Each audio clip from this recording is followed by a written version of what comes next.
ঈদের পরে একটু ঘোরাঘুরি করতে বাইরে বের হয়েছিলাম, আর আমাদের বাসার পাশে একটা নতুন রেস্টুরেন্ট হয়েছে যেখানে একদম সব মানুষ যাচ্ছিল আর অনেক হাইপ উঠেছিল। এর জন্য ভাবলাম আমরাও যাব।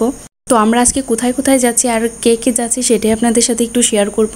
প্রথমেই চলে গিয়েছিলাম সেই ভাইরাল জায়গায়, এই ভাইরাল রেস্টুরেন্টে। এই যে দেখতে পাচ্ছেন এটা হচ্ছে বৈঠকখানা, আর সব মানুষ যাচ্ছিল, এত এত মানুষ ছিল। সখীপুরবাসীরা কিন্তু এক নামে এই জায়গাটা চিনে থাকবেন, এটা হচ্ছে সেই ভাইরাল জায়গাটা। তো আমরা আর বাদ থাকবো কেন, আমরাও গিয়েছিলাম যে কেমন কি দেখার জন্য। তো আসার পরে আমরা একটু হতাশ হয়েছি, কারণ এখানে প্রত্যেকটা সিট একদম বুক ছিল। আর খাবার দাবারের বিষয়ে যদি বলি, খাবার দাবারে তেমন কোনো কিছু ছিল না। এর জন্য আমরা সাথে সাথে বের হয়ে যাই, আর বের হয়ে সখীপুর চলে যাই। আর এখানে একটা নতুন ফুচকার দোকান হয়েছিল, ফুচকার দোকানটা অনেক ভাইরাল হয়েছিল, আর ফুচকা নাকি খেতে অনেক মজা। আমরা ফুচকা অর্ডার করে ফেলছিলাম, আর ফুচকাটা খাওয়ার পরে আসলেই অনেক মজা লেগে বাচ্চারা সব খেলতেছিল।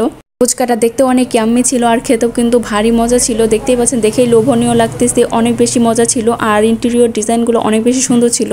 ওইটা যেহেতু ফুচকার দোকান ছিল, আমরা তো শুধু ফুচকা খেয়ে যাব না, আমরা যেহেতু এত দূর চলে এসেছি, আমরা একটা রেস্টুরেন্টে গেলাম। তো রেস্টুরেন্টে যাওয়ার পর আমরা একটু ভিউ নিচ্ছিলাম, এখান থেকে আমরা আরও কিছু ফাস্টফুড আইটেম খাবো। তো এর জন্য আমরা এসেছিলাম এখানে। আর এটা আমাদের পরিচিত রেস্টুরেন্ট, আমার ভাইয়ার বন্ধুর রেস্টুরেন্ট।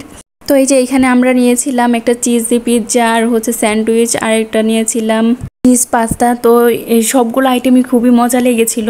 আর ফাস্টফুড আইটেম কিন্তু খেতে আমার এমনিতেই অনেক বেশি মজা লাগে, আমি খেতে খুবই পছন্দ করি। মাঝে মধ্যে আমার বাইরে গিয়ে এইসব খেতে মন চায়, আর মাঝে মধ্যে অনেক টাকা ভাঙটি করে যায়।